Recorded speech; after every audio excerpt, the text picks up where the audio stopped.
Hello everybody, welcome back to the channel. So in today's video we are going to be talking about some breaking news, because when it comes to the assembly that was held in Barcelona a couple of hours ago, let me tell you guys, let me give you guys like a hint. It has came out positive, my friends. We have gotten exactly what we have been expecting coming from these deals that Barcelona were making. And so I know that many of you guys do know about the news already. I know that many of you guys already know that Barcelona have concluded many deals, but we are going to go into finer detail, right? We are going to be discussing what exactly Barcelona is going to be doing now in this summer transfer window, now that the deals are finally closed. And so when it comes to this transfer market that we are going to be embracing, I do not necessarily think that it will be the biggest, right? The biggest transfer window that Barcelona has ever made, but I do think that we are going to be seeing a transfer window that we have not seen in a very long time. And so I just cannot believe that Joan Laporta has pulled this off to really like surprise the world that this Barcelona team is coming back. And so it does say here, and it is official, that the forecast at the club is that out of the two economic levers in total, the club should fetch around an amount between 700 million euros to 800 million euros. This is the amount of money that is going to be injected into this club. And again, that is some crazy news. Like, keep in mind, Joan Laporta could have easily taken the easy route a couple of months ago. He could have easily just accepted the CVC deal where Javier Tebas was going to be handing 200 million euros at the beginning of last season and take that easy route. He could have easily just kept Lionel Messi. He could have easily maybe afford about 1 to 2 other players, but Joan Laporta said no. What we are going to be doing is sacrificing in the short term, pay our dues, and work hard within these next couple of months so we can get into a place where we are seeing Barcelona getting injected 700 to 800 million euros, which is what we are seeing today. So now Barcelona is in a position where they do have more freedom. They do have much more to gain than whatever was going to be offered coming from Javier Tebas and that CVC deal. And so if you guys do not know just how much Barcelona is going to be gaining from each of these deals, when it comes to the Barca licensing merch, they have sold 49% of this asset, and there was a total of 568 votes that were in favor and 65 votes that were against it, which basically means that it has been approved. Sources coming from OneFootball. If you guys want to download this app, you can so using the QR code or the link that will be provided down below. But it does say here, according to this source, that the BLM has been sold, and for a total of 300 million euros, only by selling 49% of it. And then going to the sale of the TV rights, Barcelona have sold 25% of the TV rights, and it does say here, according to the source coming from OneFootball, they are not willing to give more than 25% of the rights, knowing it will be important to keep hold of one of the club's main source of income. They are expected to sell a quarter of the rights for a period of up to 25 years. And so that is basically what Barcelona have done. They have sold 25% of the TV rights. They have gained back 400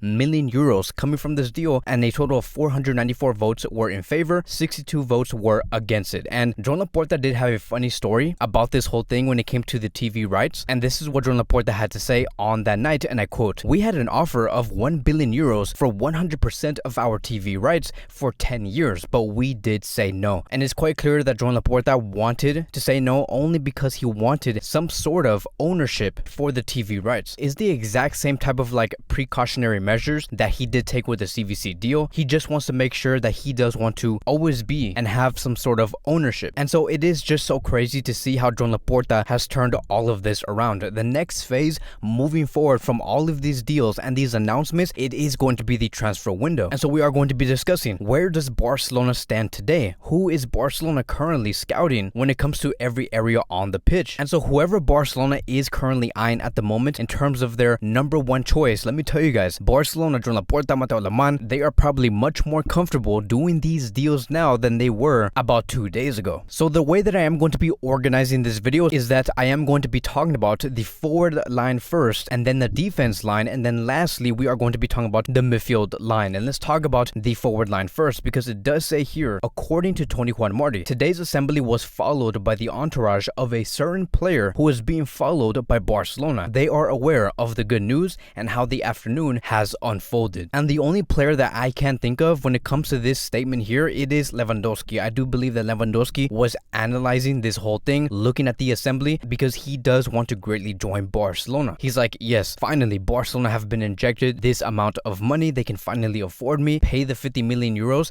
that Bayern Munich is asking for, and I can get away from this club. And so I do believe that Barcelona Barcelona are going to be eyeing Lewandowski first before anything else. I do think that this will be the first big signing Barcelona will make in this coming summer. Now, moving forward from that, let's talk about the defensive line, because when it comes to this, right, according to Gerard Romero, and I quote, Barcelona would like to offer money of around 60 million euros plus a player for Kounde, although the proposal would be less than Chelsea's. Terms involving salary won't be a big issue for FC Barcelona. And then we also do have another report coming from Fernando Polo. Xavi wants a physical center back, and his main pick it is Kounde, who likes the idea of joining Barcelona. The club wants to try and make an offer involving cash and players. And so it is quite clear that yes, Xavi Hernandez and the rest of these board members, they want to bring in Jules Kounde, and I do believe that Barcelona do have the capacity to splash the 60 million euros for this center back. I do believe that they should give the green light. This is a center back that is considered as a competitive animal, and Kounde is interested. You better bet that Kounde, who has played against Barcelona before, he is interested. We know that this player is motivated, and I do believe that he's going to want to come to Barcelona and say, look, we have seen Lenglet fail, we have seen someone like Samuel Umtiti fail, and many of these other Frenchmen that came to Barcelona fail, but I'm not going to be that type of signing. I'm going to go into this club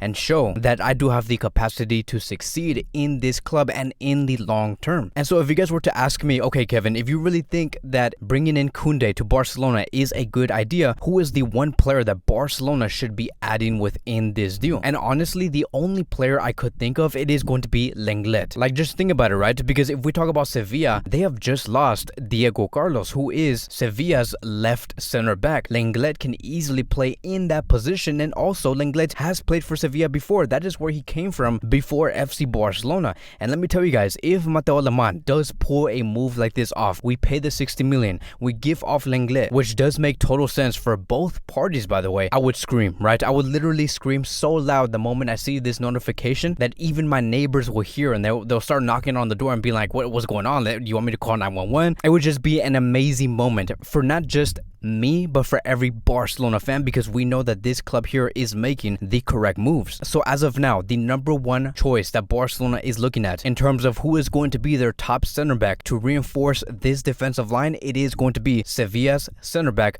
Jules Kounde. And now lastly, let's talk about the midfield line. And so it does say here, according to Fernando Polo, Xavi wants a midfielder as technical as Pedri. Frankie's exit is no longer as essential as it used to be, although his profile isn't exactly the one that interests the coach the most. In this regard, he really likes the style of Bernardo Silva. Xavi would also like a player who can be a good replacement for Busquets. He likes Martin Zubimendi the most. And so let's talk about this, right? Because to be very honest, like, yes, of course, if Barcelona now have the funds, their number one choice, it is going to be Bernardo Silva and Zubimendi. But I'm going to be very honest here. Barcelona should not be going for these two players if Frankie does not leave. And also, I do not think this is going to be happening, because I honestly think that Frankie will not leave 100%. This is a player that deserves to be in this club and for many years. If Xavi wants to have the opportunity to reinforce this midfield line, that opportunity would be in the next summer of 2023. I honestly do not think that Bernardo nor Zubimendi will be coming at all, and especially now knowing that Barcelona do have enough funds and no longer have to sell Frenkie de Jong to reinforce their bank account. So even though these two players are the most looked at players within the midfield to reinforce this Barcelona squad, it does not mean that Barcelona are very keen on these two players, that they have to get these two players no matter what. I'm okay with having Frankie. I am okay with having Kessie, who can also be that backup for Busquets for the short term, and hopefully in the summer of 2023, like I have always said, Barcelona should be going for Rodri from Manchester City. So here is going to be the final conclusion. It does say here, according to Fernando Polo, Barcelona and Xavi's primary targets for this summer is very clear after completing the deals regarding the BLM and the TV rights. It is going to be Lewandowski, Kounde, Azpilicueta, Marcos Alonso, Bernardo Silva only if Frankie does leave, and Rafinha. So I do want to congratulate Joan Laporta for great work, Mateo Alemán for the great work, Rafa Yuste also for great work, and also the man who is considered as the VP when it comes to handling these economical deals. I just do want to say congratulations towards them. It has been great work. Let's get these deals done, these signings of Rafinha, Alonso, Azpilicueta, Kounde, Lewandowski. Let's get these deals done as soon as possible. It has also been said that Xavi would like to have have these signings completed before they go on tour to USA. So we should see a lot of fast movement coming from Barcelona very soon. I do think that signings like this, like what we see here on this list, is going to make this team extremely competitive. And so it's a moment for us to celebrate. Let's be very happy. Visca Barca. Thank you guys so much for watching. If you guys are new here, welcome to the channel. Please like, subscribe, comment, and I will see you guys in the next video.